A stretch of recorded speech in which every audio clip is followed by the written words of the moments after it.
যে রাত্রে ইন্তেকাল করবেন সেই রাত্রে সাহাবায়ে কেরাম কেউ ঘরে ফেরে নাই, সবাই কাঁদতেছে। সকলের ধারণা নবীজি খুব তাড়াতাড়ি বিদায় হয়ে যাবেন।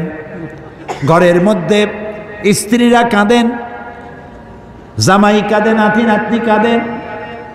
সব থেকে বেশি কাঁদছেন হযরতে মা ফাতিমা রাদিয়াল্লাহু তাআলা আনহা। রাসূলুল্লাহর হুশ এলো, হযরত ফাতেমার কান্না দেখে কাছে ইশারা করে ডাকলেন, কানে কানে কি যেন বললেন। হযরত ফাতেমার কান্না বন্ধ হয়ে গেল। হযরত আয়েশা ফাতেমাকে ডেকে বলেন, মা তোমার আব্বা জান কি তোমারে বলল, কান্না বন্ধ হলো তোমার? হযরত ফাতেমা বলেন, মা আমার আব্বা জান আমাকে কানে কানে বললেন, মা কাঁদিস না, তোর কান্না আমার বরদাস্ত হয় না। আমি তোমাকে সুসংবাদ শোনাই, আমি মরে যাওয়ার পর সবার আগে তোমার সাথে আমার দেখা হয়ে যাবে। হযরত ফাতেমা বুঝতে পেরেছেন এর অর্থ হলো রাসূলের ইন্তেকালের পরে আত্মীয় স্বজনের ভিতরে সর্বপ্রথম ফাতেমার ইন্তেকাল হবে। হয়েছিল তাই।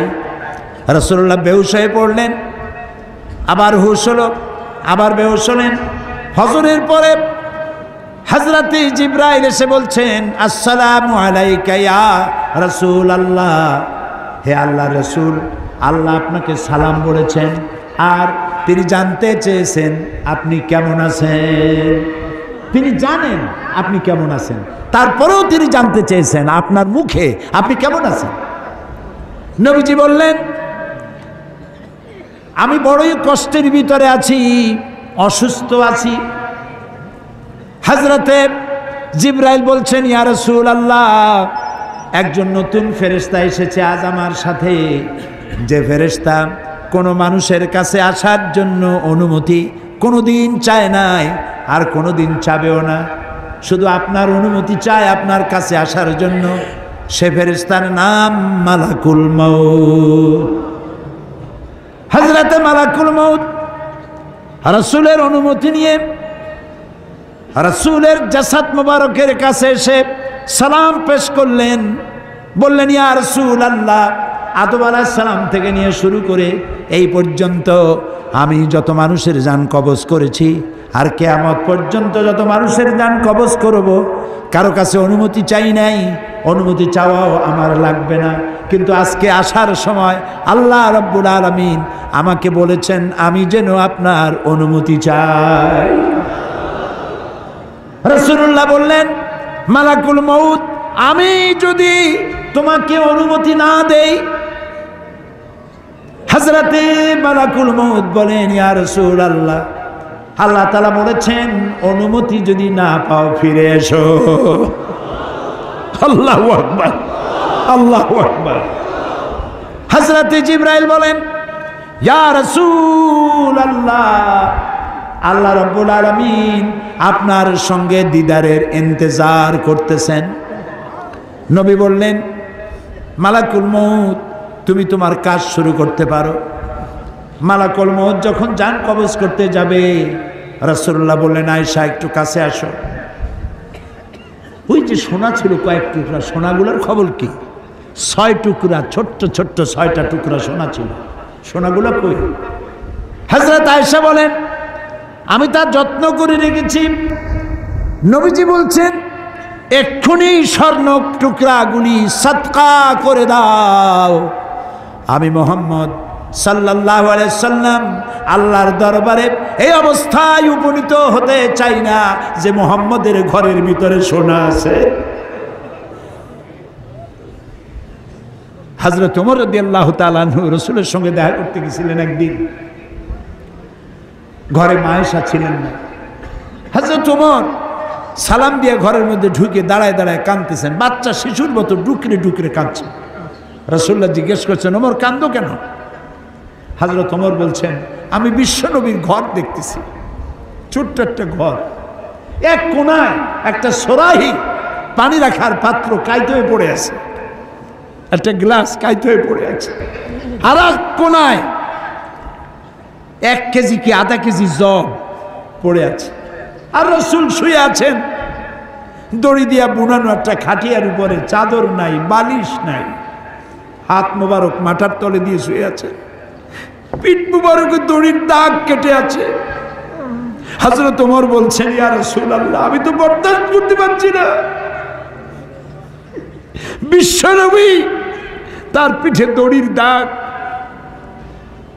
পানির পাত্র কাইট হয়ে পড়ে আছে, খাট নাই, বালিশ নাই, আপনি আমাকে অনুমতি দেন, আমি আপনার জন্য একটা তোষক বানাই নিয়ে আসি। রাসূলুল্লাহ বললেন, ওমর, আমি তো দুনিয়ায় শান্তি করতে আসি নাই। আমি যদি ওহদ পাহাড়কে বলি, ওহদ আমার জন্য সোনায় পরিণত হয়ে যা, ওহদ পাহাড়টাই সোনা হয়ে যাবে। শান্তি করতে আসি নাই। নবীজি বললেন, আয়েশারে সোনাগুলি বিতরণ করে দাও, সাদকা করে দাও। মালাকুল মউতকে বললেন, তুমি তোমার কাম সারো।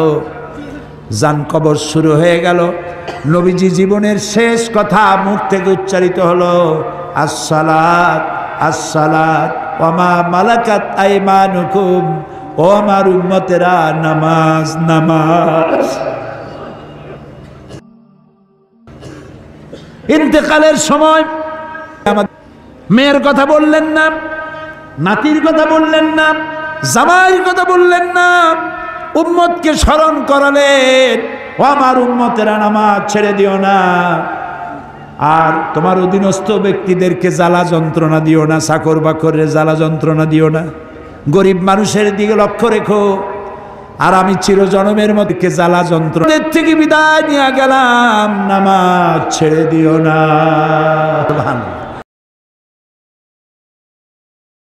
কোরআনে কারীমে রব্বুল আলামিন বলেন, ওয়া মা আসাবাকুম মিন মুসিবাতিন ফাবিমা কাসাবাত আইদিকুম ওয়া ইয়াফু আন কাসীর। যত বিপদ তোমাদের উপর আরোপিত হয়, সমস্ত বিপদ তোমাদের দুই হাতের কামাই করা। কে বলছেন? আল্লাহ পাক। ওজোন স্তরে ফাটল ধরেছে, এটা বিপদ, বিশ্বের সমস্ত মানব সভ্যতা সৃষ্টি জগতের জন্য বিপদ। এই বিপদের জন্য দায়ী পৃথিবীর মানুষ। কি রকম? সেটা হচ্ছে গাড়ির পেছন থেকে যে কালো ধোঁয়া বের হয়, কল কারখানার চিমনি থেকে যে কালো ধোঁয়া বের হয়, এই কালো ধোঁয়াগুলি, তারপরে সমস্ত কেমিক্যাল উইপেন সেগুলি যে টেস্ট করা হয়, তার রিয়াকশন ইত্যাদি, এই কালো ধোঁয়া এবং সমস্ত মারণাস্ত্রগুলি এক্সপেরিমেন্ট করার সমস্ত এই রিয়াকশনগুলি সবগুলি গিয়ে ওই ওজোন স্তরে ফাটল ধরিয়ে দিয়েছে। আস্তে করে পাতলা হয়ে এটা ফেটে গিয়েছে, অতি বেগুনি রশ্মি আসা শুরু করেছে। এটাকে বন্ধ করার জন্য বিজ্ঞানীরা আজ মরিয়া হয়ে গিয়েছে। ইনশাআল্লাহ আল্লাহ পাক তার বিজ্ঞানীদের মানুষের মাথায় বুদ্ধি এনে দিবেন, রিপেয়ারও হয়ে যাবে ইনশাআল্লাহ। সবাই বলেন ইনশাআল্লাহ। তাহলে বললাম কেন এ কথাটা? এই জন্য বললাম যে কোরআনে কারীমের মধ্যে আল্লাহ রাব্বুল আলামিন সব কথা বলে দিয়েছেন, কোনো কথা বাদ রাখেন নাই। পাহাড়গুলি ভেঙে আমরা ক্ষতি করতেছি, গাছগুলি কেটে আমরা ক্ষতি করতেছি, প্রকৃতির ভারসাম্য নষ্ট করে দিচ্ছি, ফলে সমুদ্রের পানি স্ফীত হচ্ছে, ভূমিকম্প বাড়তেছে, ঘূর্ণিঝড় হচ্ছে, টর্নেডো হচ্ছে, পৃথিবী বিধ্বস্ত হয়ে যাচ্ছে, ক্লাইমেটের পরিবর্তন আসছে। আজকে পৌষ মাস, এটা কি মাস? কত তারিখ? দেখেন বাংলা ভাষাকে কত মহব্বত করি। যদি বলি আজকে ডিসেম্বরের কত তারিখ, গড়গড় করে মুখস্থ হয়ে যাবে। বাংলারে খুব ভালোবাসি, মাসটার তারিখ বলতে পারলাম না, দুঃখিত। এই হলো আমাদের ভালোবাসা। আজকে পৌষ মাসের অর্ধেকও শেষ হয়ে যাচ্ছে, অথচ মনে হচ্ছে শীত যেন তার শ্বশুর বাড়ি বেড়াতে গেছে। এই যে অবস্থা, এই অবস্থা শুধু বাংলাদেশে নয়, গোটা পৃথিবীতে ক্লাইমেটের একটা বিরাট পরিবর্তন আসতেছে, একটা বড় রকমের পরিবর্তন আসতেছে। এর কারণ হচ্ছে এই পৃথিবীর মানুষেরা নিজেরাই প্রকৃতির ভারসাম্যকে নষ্ট করে দিয়েছে। এই ভারসাম্য নষ্ট হওয়ার কারণে আবহাওয়ার পরিবর্তন হচ্ছে, সামুদ্রিক জলোচ্ছ্বাস বাড়তেছে, ভূমিকম্প, আগ্নেয়গিরি ইত্যাদি হচ্ছে এবং পৃথিবীর মানুষ বিধ্বস্ত হচ্ছে। বলতেছিলাম এ কোরআনে কারীমের মধ্যে আল্লাহ পাক সব কথা বলে রেখেছেন। যদি জানতাম, বুঝতাম, তাহলে এই অবস্থার সৃষ্টি হতো না। এটা বিজ্ঞানের বই নয়, রাজনীতির বই নয়, সমাজনীতির বই নয়, বরং সমস্ত নীতিমালার উচ্চ, জ্ঞানের উচ্চ হচ্ছে আল কোরআন। জ্ঞানের উচ্চ কি? আরো জোরে বলেন, জ্ঞানের উচ্চ কি? আল কোরআন। পবিত্র কোরআনে এমন এমন ঘটনা আল্লাহ পাক বলেছেন যা ষষ্ঠ শতাব্দীর দুনিয়া এ সম্পর্কে কিছুই জানতো না। অবশ্য কিছু কিছু ঘটনা ইহুদিদের কিতাবে অতিরঞ্জিত আকার এবং বিকৃত অবস্থায় এসেছে, কিন্তু কোরআনে কারীম দুনিয়ার মানুষকে আদম সৃষ্টি, নূহের বন্যা, তারপরে মুসা আলাইহিস সালাম ফেরাউনের ঘটনা, ইব্রাহিম আলাইহিস সালামের নমরুদের ঘটনা এবং ইউসুফ আলাইহিস সালামের কাহিনী সবগুলিকে সুন্দর করে কোরআন শরীফ উপস্থাপনা করেছে রাসূলের মাধ্যমে, যা পৃথিবীর ইতিহাসে কেউ জানতো না। সেগুলি আল্লাহ পাক জানাইছেন কিভাবে? কোরআনে কারীম বলছে, তিলকা মিন আম্বাইল গায়বি নুহিহা ইলাইকা মা কুনতা তা'লামুহা আনতা ওয়ালা কওমুকা মিন ক্বাবলি হাযা। এ হলো সব অজ্ঞাত ঘটনা। সমস্ত ঘটনাগুলি আল্লাহ পাক তার হাবিবকে শুনিয়ে বলে দিলেন, সব অজ্ঞাত ঘটনা যা তুমি জানতে না, তোমার কোনো জানা ছিল না, আমি ওহীর মাধ্যমে তোমাকে সব জানাইছি। ইউসুফ আলাইহিস সালামকে যখন তার ভাইয়েরা কুয়ার মধ্যে ফেলে দিতেছিল তখন তুমি উপস্থিত ছিলে না, এই ঘটনা ওহীর মাধ্যমে আমি জানালাম। মুসা আলাইহিস সালামকে যখন ফেরাউন দরিয়ার ভিতরে ফেলে দিল, সেই সময় তুমি সিনাই পর্বতের পাশে দাঁড়িয়ে সব দৃশ্য লক্ষ্য করনি, অথচ আমি ওহীর মাধ্যমে সব তোমাকে খুলে খুলে বলে দিয়েছি। আল্লাহ পাক সমস্ত ঘটনাগুলিকে বলে বলে কোরআন শরীফের মধ্যে সব সাজিয়ে দিলেন, বলে দিলেন। তিনি বললেন, ওয়ামা কুনতা বিজানিবিল গারবি ইয কাদাইনা ইলা মুসাল আমরা ওয়ামা কুনতা মিনাশ শাহিদিন। ফিরআউন যে মুসার সঙ্গে যে ব্যবহারটা করলো, এ সময় সেখানে তুমি উপস্থিত ছিলে না, আমি ওহীর মাধ্যমে তোমাকে তা জানিয়েছি। কাযালিকা নাকুসসু আলাইকা মিন আনবাই মা ক্বাদ সাবাকা ওয়া ক্বাদ আতাইনাকা মিন লাদুন্না যিকরা। আল্লাহ পাক বলেন, এভাবে আমি আপনার কাছে অতীত ঘটনাবলী ওহীর মাধ্যমে নিখুঁতভাবে আপনার সামনে সব বলে দিয়েছি। আমার ভাইয়েরা, এই বিশ্বলোকে ঊর্ধ্ব লোক সম্পর্কে নির্ভুল তথ্য বর্ণনা আল্লাহ পাক করে দিয়েছেন কোরআনের মাধ্যমে। 1665 খ্রিস্টাব্দে স্যার আইজাক নিউটন তিনি আবিষ্কার করলেন মাধ্যাকর্ষণ শক্তিকে। এই মাধ্যাকর্ষণ শক্তি, ল অফ গ্র্যাভিটেশন, এ সম্পর্কে মানুষের এর থেকে কিছু জানলো, কিন্তু আজ থেকে 1400 বছর আগে আল্লাহ রাব্বুল আলামিন তার উম্মি নবী, যিনি কোনো বিজ্ঞানাগারে লেখাপড়া করেন নাই, কোনো সায়েন্স রিসার্চ করেননি, যিনি কোনো কলেজ ইউনিভার্সিটিতে পড়াশোনা করেননি, তার মাধ্যমে জানিয়েছেন মাধ্যাকর্ষণ শক্তির কথা। কোরআন বলছে, ইন্নাল্লাহা ইউমসিকুস সামাওয়াতি ওয়াল আরদা আন তাজুলা। এই পৃথিবী এবং সমস্ত গ্রহ উপগ্রহকে আল্লাহ পাক বলছেন, আমি এমন এক শক্তি দিয়েছি যে শক্তির মাধ্যমে একটা আরেকটাকে আকর্ষণ করে রাখছে। এই পৃথিবীতে মাধ্যাকর্ষণ শক্তি শুধু পৃথিবীর নাই, সূর্যের আছে, মঙ্গলের আছে, নেপচুনের আছে, ইউরেনাসের আছে, বৃহস্পতির আছে। প্রত্যেকটি গ্রহের আলাদা আলাদা মাধ্যাকর্ষণ শক্তি আছে, আর এই শক্তির বলে একটা আরেকটাকে টেনে ধরছে যাতে করে বিচ্ছিন্ন হয়ে না যায়, যাতে করে ধ্বংসপ্রাপ্ত না হয়। এগুলি আল্লাহ পাক এই তথ্যগুলি কোরআনে কারীমের মধ্যে বলেছেন। ফলে মরিস বুকাইলির মতো লোক, যিনি ফরাসি দার্শনিক, তিনি বলেছেন দুনিয়ার সমস্ত বিজ্ঞানীদের থিওরি হচ্ছে এই যে বিজ্ঞানের কোনো থিওরি ফাইনাল নয়, আজ একটা হচ্ছে, কাল সেটাকে পরিবর্তন করে নতুন আরেক থিওরি আসতেছে। কিন্তু কোরআনে কারীমের মধ্যে আমি, কে বলতেছেন এ কথা? না না না, মরিস বুকাইলি বলছেন, কোরআন শরীফের ভিতরে আমি যে বিজ্ঞানের তথ্য পেয়েছি, থিওরি পেয়েছি, তার কোনো পরিবর্তন আজও হয় নাই, ভবিষ্যতেও হওয়ার কোনো সম্ভাবনা নাই। মরিস বুকাইলি মনে করেছিলেন বেদ আর বাইবেলে যেমন ভুল আছে, কোরআন শরীফে ওই রকম ভুল আছে, নাউজুবিল্লাহ। সেই জন্য তিনি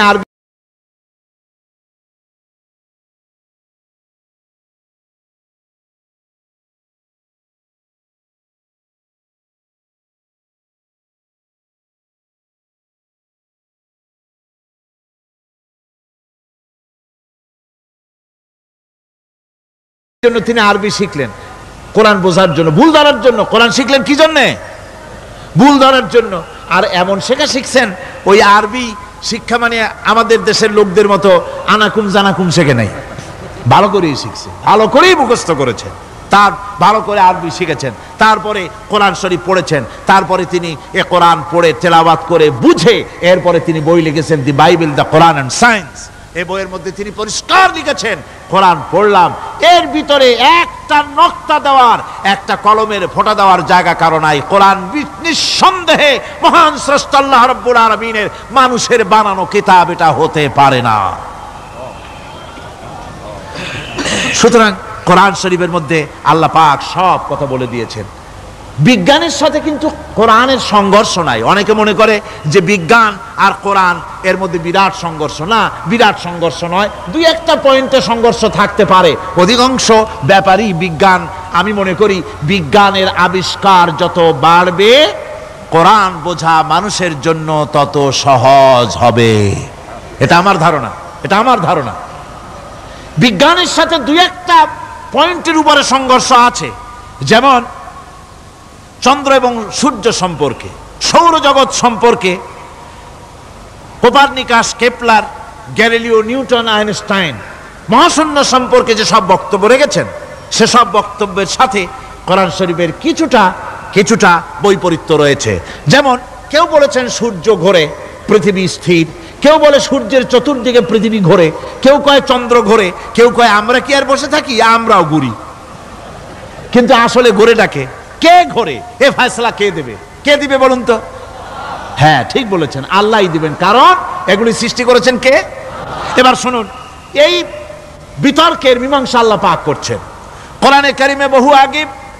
গ্যালিলিও, কেপলার, কোপারনিকাস এদের বলার অনেক আগে বিশ্বনবী জনাবে মুহাম্মদ রাসূলুল্লাহ সাল্লাল্লাহু আলাইহি ওয়াসাল্লাম তিনি বলে দিয়েছেন, আল্লাহর কথা তিনি বলেছেন, লাশ-শামসু ইয়ানবাগী লাহা আন তুদরিকাল কামারা ওয়ালাল লাইলু সাবিকুন নাহার ওয়া কুল্লুন ফি ফালাকিন ইয়াসবাহুন। প্রবল জ্ঞানী হইবে যাহারা, আপন মনেতে বুঝিবে তাহারা, রাত্রি পারে না আগে যাইবার দিনের স্থান করি অধিকার, চন্দ্র বাঁধে না সূর্যের গায়েতে, সূর্য পারে না চন্দ্রকে ধরিতে, যার যে স্থান বহাল রাখিয়া ভ্রমণ করিছে খোদাকে ডরিয়া। আল্লাহ রাব্বুল আলামিনকে ভয় করে সব ঘুরছে, চাঁদও ঘোরে, সূর্য ঘোরে, মঙ্গল ঘোরে, ইউরেনাস ঘোরে, বৃহস্পতি ঘোরে, পৃথিবীও ঘোরে, সব ঘুরছে তো ঘুরছেই, বন বন করে ঘুরছে একটা নির্দিষ্ট কক্ষপথে, আপন আপন কক্ষপথে ঘুরছে, যার ফলে অ্যাক্সিডেন্ট হয় না। সুবহানাল্লাহ, জোরে বলেন সুবহানাল্লাহ। নির্ধারিত কক্ষে ঘুরছে, নির্ধারিত কক্ষে ঘুরছে। এর কক্ষগুলি আল্লাহ পাক ঠিক করে দিয়েছেন, সেই কক্ষে ঘুরতেছে, একে অপরের পথ অতিক্রম করতেছে না। আবার ওই মহাশূন্যের ভেতরে রয়েছে black hole. Black hole, black hole কি? ব্ল্যাক হোল হচ্ছে একটা বিরাট অন্ধকার গহ্বর, একটা মৃত্যুকূপ। এত বড় বিরাট ব্ল্যাক হোল মহাশূন্যে আছে, বিজ্ঞানীরা হয়রান হয়ে গেছে। তার এত বড় শক্তি, সে শুধু তারা খায় না, কোন তারকা ঘুরতে ঘুরতে যদি তার কাছে এসে যায় তারাকে খেয়ে ফেলে। কোন আলো যদি কাছে আসে, আলো শুষে নিতে নিতে আলো যার থেকে এসেছে সেটাকেও শেষ করে ফেলে। এ ধরনের একটা দারুণ আকর্ষণী শক্তি তার মধ্যে আল্লাহ সৃষ্টি করেছেন। একটা ব্ল্যাক হোল আছে মহাশূন্যের ভিতরে। সূর্য, চন্দ্র, গ্রহ, নক্ষত্র, যে সূর্য পৃথিবীর চাইতে 13 লক্ষ গুণ বড়, এমন 2 কোটি সূর্য খাইয়া হজম করতে পারে এত বড় ব্ল্যাক হোল আল্লাহ তৈরি করে রেখেছেন মহাশূন্যের উপরে। রয়েছে মিল্কি ওয়ে, রয়েছে গ্যালাক্সি, অন্তত 10,000 কোটি, 10 সহস্র কোটি তারকা দিয়ে সমৃদ্ধ গ্যালাক্সি মিল্কি ওয়ে, যেটা অন্ধকার রাত্রে, তারকা সজ্জিত রাতে উত্তর দক্ষিণ দিকে টানা একটা পথের মতো দেখা যায়। এটা হচ্ছে গ্যালাক্সি, এইটাকে বলা হয় মিল্কি ওয়ে। এটা হচ্ছে ছায়াপথ। অসংখ্য তারকা এর মধ্যে রয়েছে। কত বড় বড় তারকা, অনেক দূরে, তাই আমরা দেখি বিন্দু বিন্দু। আসলে কি বিন্দু না, কত বড় জানেন? বিজ্ঞানীরা বলেছেন দৈত্যের মতো বিরাট বিরাট তারকা আছে, যে সূর্য পৃথিবীর চাইতে 13 লক্ষ গুণ বড়। এরকমের সূর্যের অন্তত 3 কোটি সূর্য খাইয়া হজম করতে পারে এরকম অসংখ্য তারকা মিল্কি ওয়ের ভিতরে আল্লাহ সৃষ্টি করেছেন। সুবহানাল্লাহ বিহামদিহি, সুবহানাল্লাহ। আর মানুষ লাফায়, 4 আঙ্গুল মানুষ খালি লাফ দেয়, মোষ কতগুলো রাখিয়া, কোন আনন্দে লাফা। কি শক্তি তোমার! মহাশূন্যের তুলনায় এই পৃথিবীর অবস্থান কি জানেন? এই জন্য যত বেশি পড়াশোনা করবেন মাথা নত হয়ে যাবে।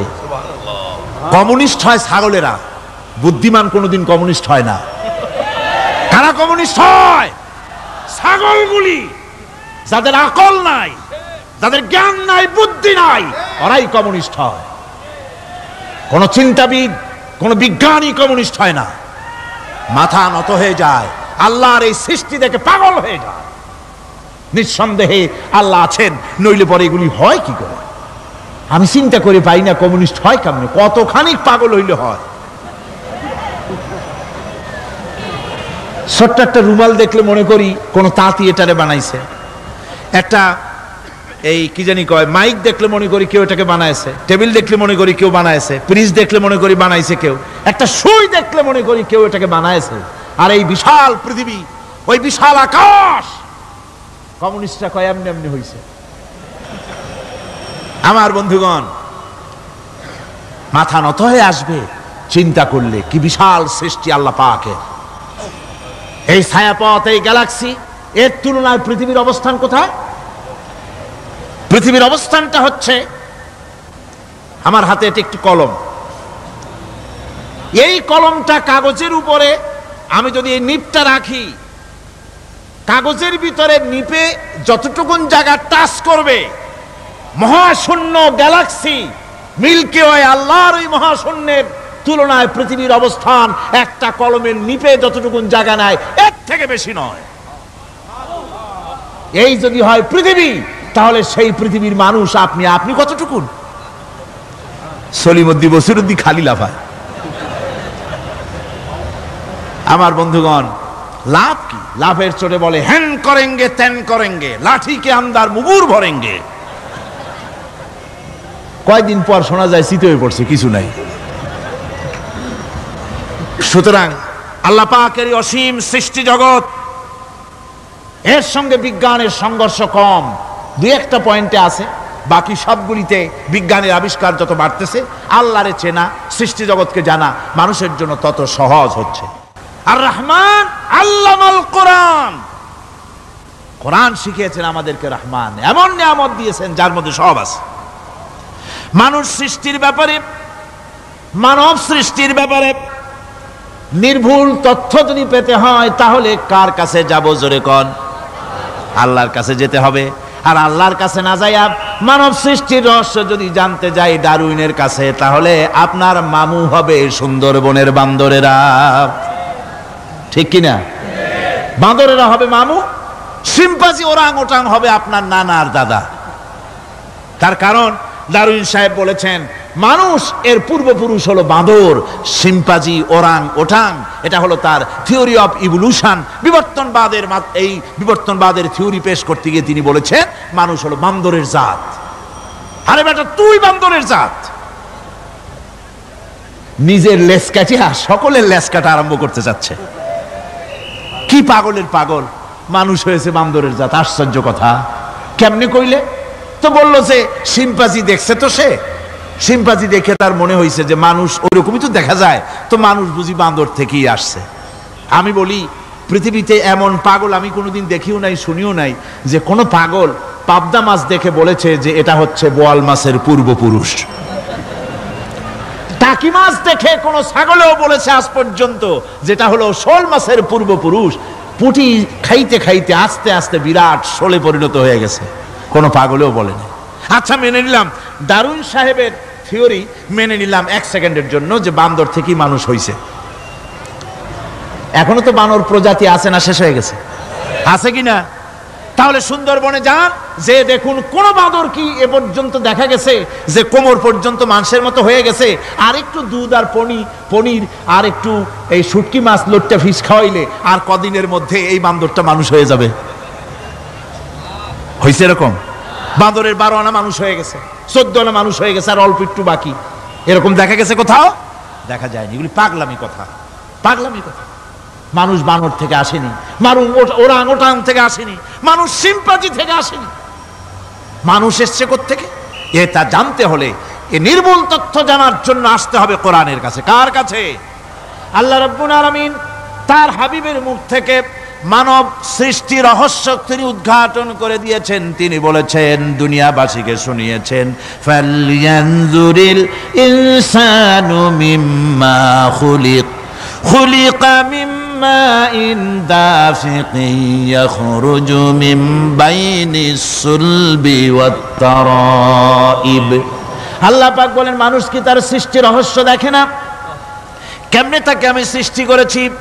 মায়ের বক্ষ পিঞ্জর থেকে, বাপের পৃষ্ঠ থেকে সবেগে নির্গত এক ফোঁটা নাপাক পানি দিয়ে আমি আল্লাহ মানুষকে সৃষ্টি করেছি। বান্দর থেকে নয়, ওরাংউটান থেকে নয়, শিম্পাঞ্জি থেকে নয়, মানুষের অরিজিন মানুষ। আদম থেকে তোমরা জন্মগ্রহণ করেছো, আদম এসেছে মাটি থেকে, তোমরা এসেছো আদম থেকে। সুবহানাল্লাহ বিহামদি। এটাই হলো মানব সৃষ্টির রহস্যের কথা আল্লাহ পাক বলে দিয়েছেন। অন্যত্র আল্লাহ বলেন, ইন্না খালাকনাকুম মিন তুরাবিন সুম্মা মিন নুতফাতিন সুম্মা মিন আলাকাতিন সুম্মা মিন মুদগা। নিষ্প্রাণ মাটি থেকে তোমার উৎপত্তি হয়েছে, আর এই নিষ্প্রাণ মাটি দিয়ে তোমাকে তৈরি করা হয়েছে। এগুলি মাতৃগর্ভের ভিতরে গিয়া নাপাক পানি ফোঁটা জমাট রক্ত হয়েছে, গোশত হয়েছে, তারপরে মানুষের আকৃতি দিয়েছি, আর এরপরে বাচ্চার আকারে মায়ের পেট থেকে আমি আল্লাহ মানুষ করে তোমাকে বের করেছি।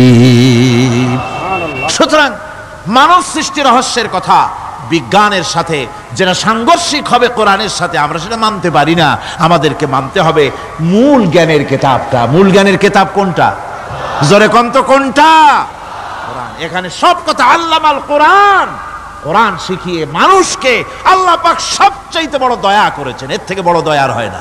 কোরআন শিখিয়েছেন আমাদের, যার মধ্যে সমস্ত তথ্যের কথা আল্লাহ পাক বলেছেন।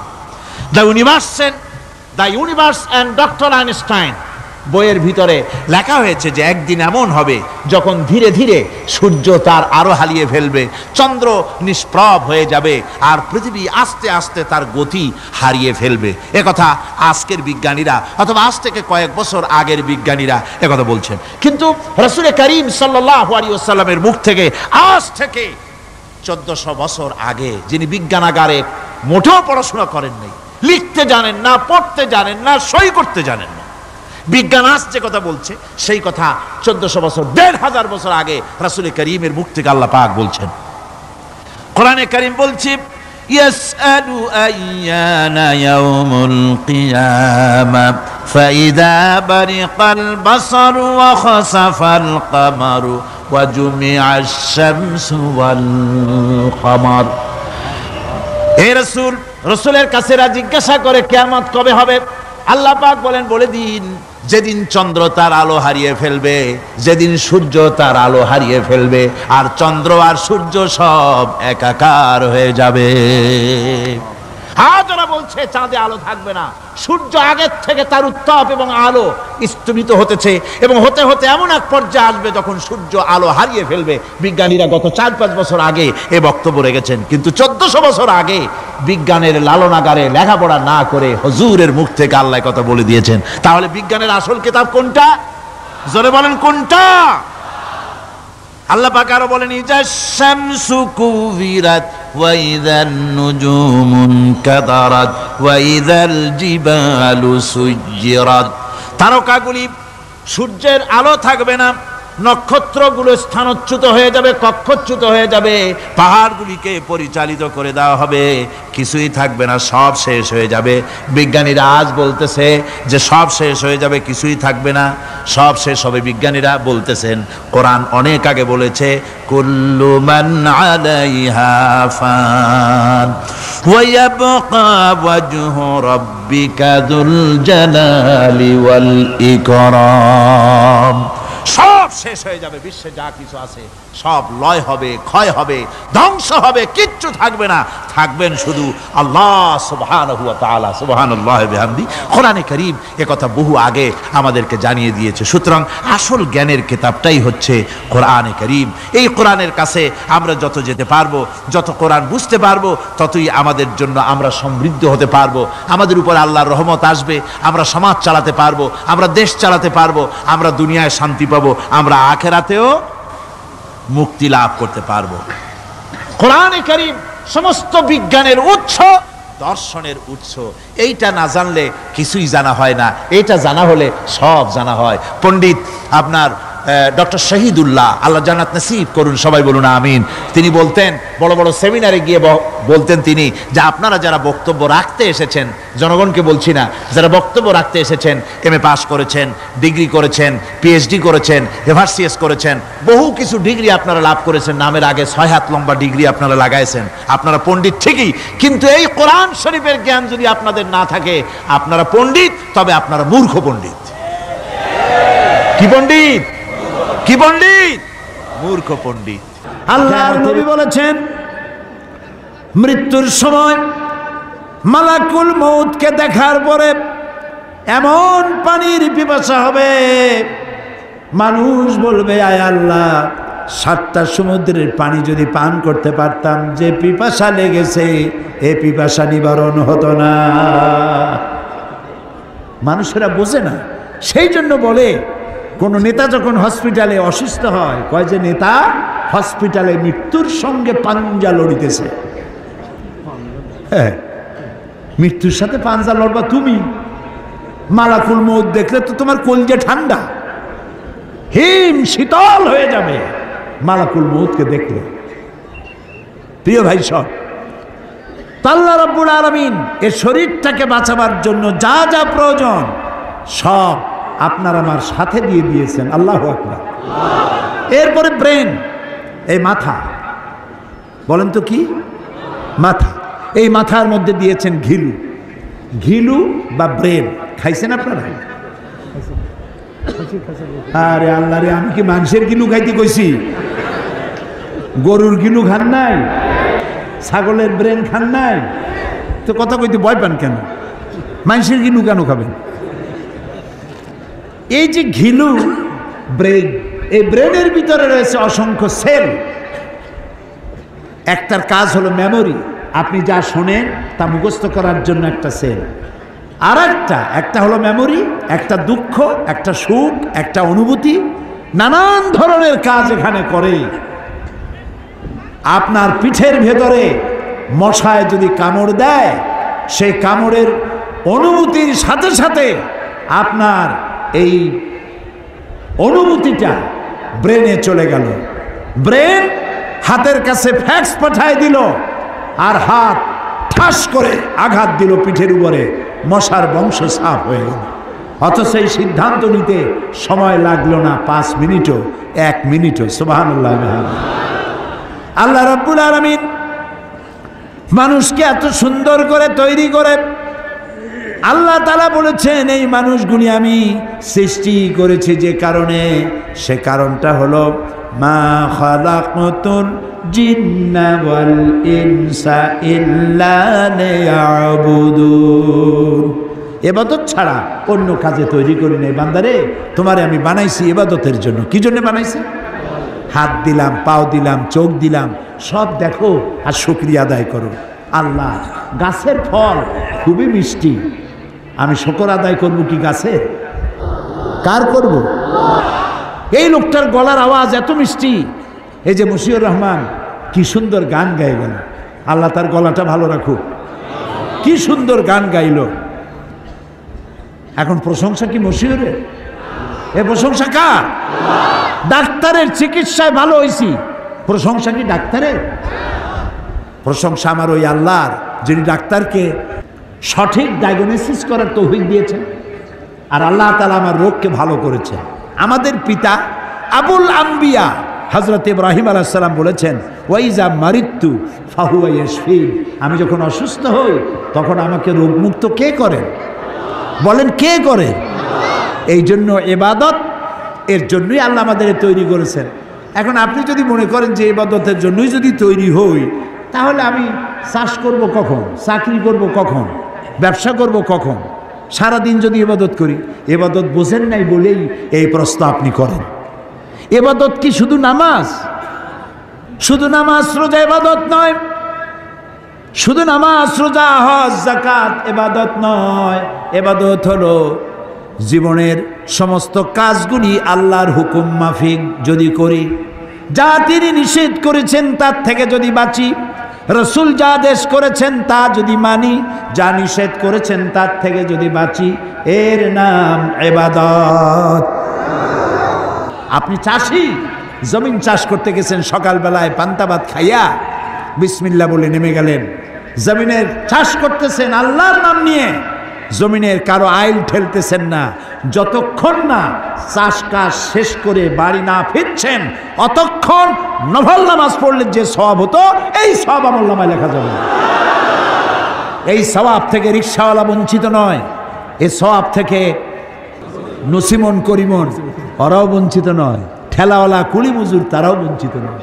আপনি দোকানদার, আপনি ব্যবসা করতেছেন, ওজনে কম দেবেন না, খাদ্যে ভেজাল দেবেন না, বাংলাদেশি কাপড় বলে দিলেন মেড ইন জাপান, এই তো পরশু দিন আসছে, এই মিথ্যা কথা কয়ে তো সর্বনাশ করলেন। মিথ্যা কথা বললেন না, ওজনে কম দিবেন না, খাদ্যে ভেজাল দিবেন না। যতক্ষণ দোকানে থাকবেন অতক্ষণ জিকির আজগার করলে, নফল নামাজ পড়লে যে সওয়াব হতো ওইটাই আমলনামায় লেখা যাবে। হয় তেমন নয়। এমন কি প্রতি বছর বাছুর দেয় কয়টা? মাত্র একটা। আর মুসলমানেরা যা খাওয়া খায়, তারপরেও হিসাব করেন, গণনা করেন, জরিপ চালান, কুত্তা বেশি না গরু বেশি? গরু বেশি। কারণ কুত্তা হারাম, গরু হালাল, সেই জন্য ওটাই বরকত নাই, এটাই বরকত আছে। যারা অফিসার হাজার হাজার টাকা বেতন পান, সরকারের চেয়ারে বসেন, মানুষকে কষ্ট দিবেন না। ওখানে আপনাকে বসাইছি মানুষের উপকার করার জন্য, সেজন্য গভর্নমেন্ট আপনাকে পিএস দিয়েছে, এপিএস দিয়েছে, চেয়ার দিয়েছে, অফিস দিয়েছে, এসি দিয়েছে, বোনাস দিয়েছে, বেতন দিয়েছে, সব দিচ্ছে। এরপরে আবার জনগণের ফাইল আটকাইয়া তারপরে টাকা আদায় করেন। অবশ্য বগুড়ার অফিসাররা করে না, আমি অন্য জেলার কথা বলতেছি। এই কাজটা যে করেন, মানুষের বুকের উপরে রিভলভার ঠেকাইয়া পয়সা আদায় করা যেমন সন্ত্রাসী তৎপরতা, কোন মানুষের ফাইল আটকায় টাকা আদায় করা তার থেকে বড় সন্ত্রাসী তৎপরতা। সুতরাং আপনার পয়সা হারাম হয়ে যাচ্ছে। বেতনটা নিলেই ভালো হইতো, আপনি ঘুষ খাইলেন। কি হইল জানেন? যে লোকটা ঘুষ দিল সে তো বড় কষ্টে পড়ে দিয়েছে, তার কাজটা দরকার, সেজন্য ঘুষ দিয়েছে। ঘুষ দিয়া যাওয়ার সময় বলতে বলতে যায়, আল্লাহ এতগুলো টাকা ঘুষ নিল, ওরে কলেরা দাও, ওর বউরে বসন্ত দাও, আর ওর বাচ্চাগুলারে ক্যান্সার দাও। এই জন্য শান্তি পাবেন না। ঘুষ যারা খান, বেতন পান 10,000 টাকা, ঘুষ খাইছেন 50,000 টাকা, জমবে না মোটেও। বউরে ধরবে জেনে, মাইয়েরা ধরবে ভূতে, ছেলে হবে গুন্ডা, বন্ধু থাকবে কয়েকটা হোন্ডা। হোন্ডা, গুন্ডা, ভূত, জেন, এগুলোর পয়সা দিতে দিতে সব শেষ। দেখা যাবে মাসের শেষে টাকা টোকা নেই। অথচ দেখেন রিক্সাওয়ালা, গরিব রিক্সাওয়ালা, ওর কিন্তু কোনো চিন্তা নাই, টেনশন নাই, কোনো পাহারাদার নাই, পিএসও নাই, এপিএসও নাই। সকালবেলায় পান্তা ভাত খাইছে। বড় লোকেরা পান্তা খায় পহেলা বৈশাখ। পহেলা বৈশাখ কামিং, খুব দ্রুত আসতেছে। হ্যাঁ, বাজা ইলিশ আর পান্তা ভাত একদিনের জন্য যদি বাঙালি হওয়া যায়, অসুবিধা কি? এই গরিব মানুষটি রিক্সাওয়ালা পান্তা খেয়ে বেরিয়েছে, তারপরে সারাদিন রিক্সা চালায়া বাড়ি ফিরছে। আনছে কি সাথে? একটু ডাল, তাও আবার 100 টাকার উপরে কেজি, একটু চাল। বউতে রান্না করেছে, ডাইল রানছে এমনভাবে যা দিয়ে উজু করা জায়েজ হয়। ডাইলের খোঁজ নাই, খালি পানি। আহা, বড় লোক, শান্তি নাই। বউতে কথা শোনে না, মেয়েতে কথা শোনে না, ছেলেতে কথা শোনে না। আর এখানে ও রান্না করলো, বউতে রান্না করে স্বামীকে পাশে বসাইয়া, এসিও নাই, বৈদ্যুতিক ফ্যানও নাই, আসল দিয়ে বাতাস করে, কপালটা মুছায় দেয়। অনেক কষ্ট করছো, আর একটু খাও। আর এই যত্ন কিন্তু বড় লোকের কপালে নেই। বড় লোক বাড়ি আসে, বউ তখন ভ্যানিটি ব্যাগ নিয়ে বাইর হয়ে যাও, বাইর হয়ে যায়। জিজ্ঞেস করে তুমি যাও কই? Boy I am very busy, don't talk at all. সাংঘাতিক ব্যাপার। আরে গরিব মানুষ, রিক্সাওয়ালা, ভ্যানওয়ালা, কুলি বউতে আদর করতেছে, আর একটু খাও, মেলা কষ্ট করছে, বউর আদর পাইল, ঘুমাবে, ওর গদি নাই, বালিশ নাই, ওর বালিশটা ইটের উপরে কাবার দিলে যা হয় তাই, চটের উপরে শুয়া চোখ বুঝে গেছে। বড় লোক তো কত রকমের ট্যাবলেট খায়, ঘুম হয় না, কোন ফাইল দিয়ে গুলিয়ে এসে কলজাটারে ফুটো করে থুয়ে যায়, এর ওইসব চিন্তা নাই, ইট মার্কা বালিশের উপরে শুইছে, এমন গভীর ঘুম এসে গেছে, ওর নাকের গর্জনে ট্রাকের ইঞ্জিন ফেল। তোমরা জাতির ব্যাকবন, তোমরা যদি বেকা হয়ে যাও গোটা জাতি শেষ হয়ে যাবে। চরিত্রটা ভালো বানাও। কেন অন্যের মেয়েকে তুমি SMS করতে যাবে? দেখছেন দেখছেন এই যে রাত 12টার পরে ওই মোবাইল কোম্পানিগুলি ফ্রি টক টাইম করেছে, তো রাত 12টার পরে স্বামী স্ত্রীর কোনো দুঃখ আছে নাকি? ফ্রি টক টাইম ব্যবহার করবে, বউরে তো কাছেই পাইছে। রাত 12টার পরে তো যার কাছে বউ নাই ওর দরকার ফ্রি টক টাইম। বাচ্চাগুলোরে কিভাবে, আর ছেলেবেলের দোষ দেব কি, বাচ্চাগুলোরে কিভাবে সর্বনাশ করে দেখেন, বিজ্ঞাপনের মধ্যে দিয়েছে, এই যে তুমি নতুন আসছো নাকি এই কলেজে, এই নাও আমার টেলিফোন। একটা মেয়ে আসে বলল, এই নাও আমার টেলিফোন, নতুন আসছো বুঝি, দরকার হইলেও করো, দরকার না হইলেও করো। কিভাবে সর্বনাশ করতেছে আমার আমার কলিজার টুকরা সন্তান, কিভাবে নষ্ট হয়ে যাচ্ছে। যুবকেরা, চরিত্রের চাইতে বড় জিনিস আর কিছু নাই। When character is loss, everything is loss. চরিত্র যখন হারালে তখন তোমার কাছে হারাবার মতো আর কোনো জিনিস রইল না। তুমি বিশ্বাস করো, তুমি যখন পুরুষ যুবক, তোমার জন্য আল্লাহ একটা নারী বরাদ্দ করেছেন, তাহলে তুমি কেন girls high school, girls college যখন ছুটি দেয় তখন গেটের কাছে এতিমের মতো খাড়াই থাকো কেন?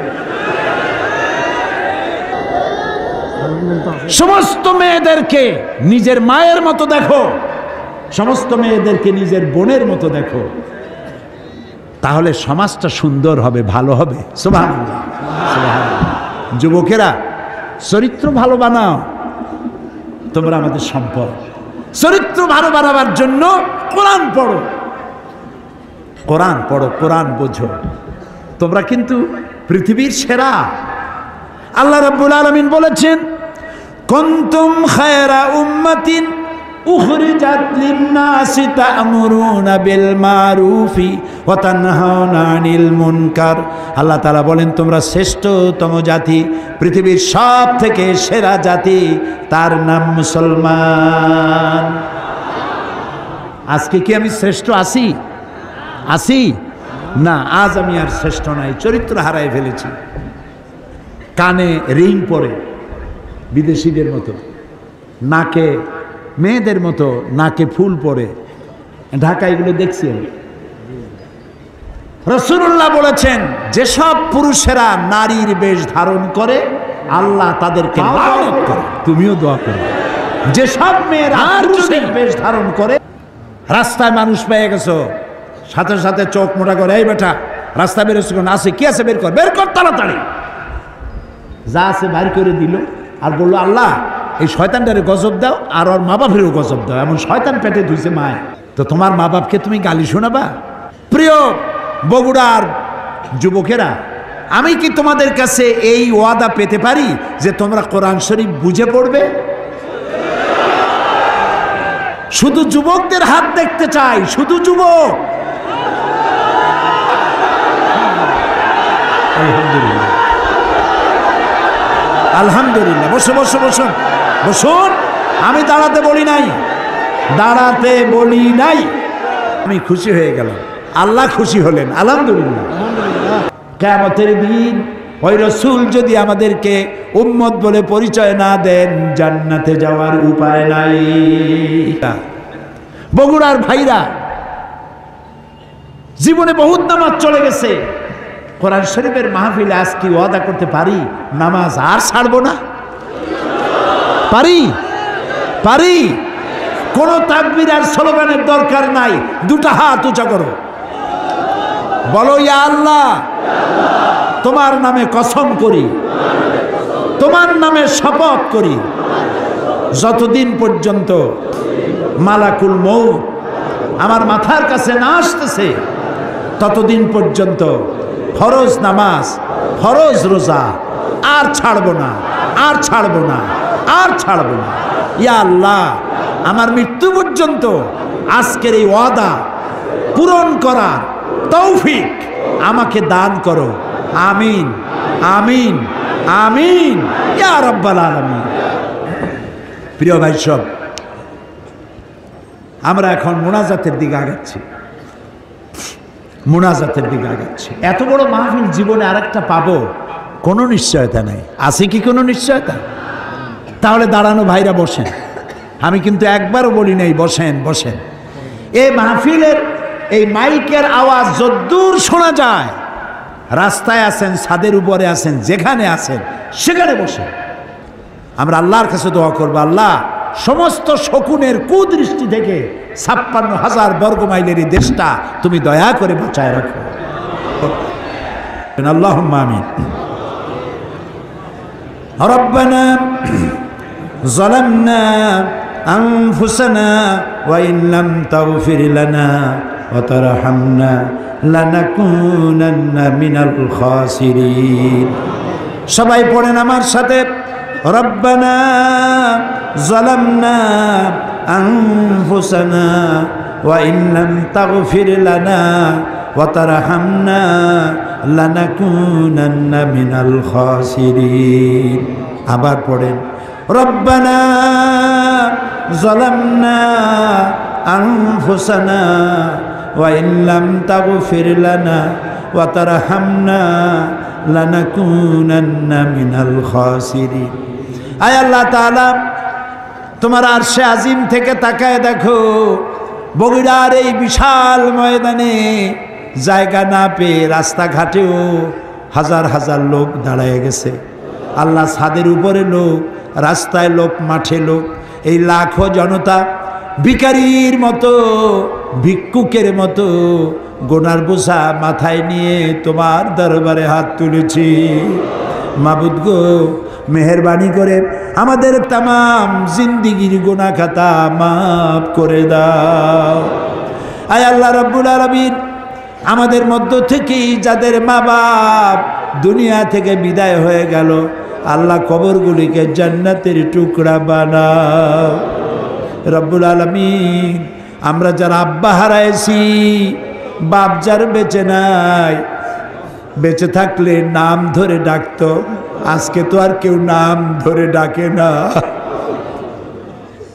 ঘাড়ের উপরে চুমা দেয় না, কপালে চুমা দেয় না। এখন মোবাইলের যুগ, সারা দুনিয়ায় কথা বলা যায়, খবর নেওয়া যায়। বাপজান চলে গেছে, কত বছর হলো, খবর জানি না কি অবস্থায় আছে। আল্লাহ তাআলা আব্বা জানের কবরটাকে জান্নাতের টুকরা বানান। মারা গেছে রব্বুল আলামিন। আমাদের মা বাপ যাদের অসুস্থ, বৃদ্ধ হয়ে গেছে, বিছানায় পড়ে আছে, আল্লাহ তাদেরকে কষ্ট দিও না। আল্লাহ তাআলা আমাদের বুড়া মা বাপ যারা বিছানায় পড়ে আছে, আল্লাহ তাদেরকে কষ্ট দিও না। হায়াত থাকলে সুস্থ রাখো, হায়াত না থাকলে ইমানের সাথে তোমার কাছে উঠাইয়া নিও রব্বুল আলামিন। তামাম পৃথিবীর মুসলমানেরা আজ বড় বিপদে আছে। এত বড় বিপদ মুসলমানদের জীবনে আর হয় নাই। আল্লাহ তাআলা, তুমি মুসলমানদের উপরে রাগ করেছো। আল্লাহ, তুমি যদি রাগ করো আমরা যাবো কই? তুমি যদি গুসা করো আমরা যাবো কই? আমাদের যদি তুমি ভালাইয়া দাও, তোমার বান্দার অভাব নাই, কিন্তু আমাদের ভালাই দিলে তোমার মতো আল্লাহ পাবো কই? ক্ষমা করে দেয়। আমরা বাচ্চার মতো পরিণত বয়সেও জীবনের দুর্বলতম মুহূর্তে অনেক গুনাহ করে ফেলেছি বাবু। সেই গুনাহগুলি কেউ দেখে নাই, তুমি দেখেছো বাবু। কিয়ামতে লক্ষ কোটি মানুষের সামনে আমাদের গোপন গুনাহগুলি প্রকাশ করে দিয়ে আমাদেরকে লজ্জা দিও না বাবু। আল্লাহ তাআলা 3000 বছর ধরে তুমি জাহান্নামের আগুনকে উত্তপ্ত করেছ, রক্ত মাংসের শরীর নিয়ে দোজখের আগুনে জ্বলতে পারবো না। জাহান্নামের আগুন আমাদের জন্য হারাম করে দাও।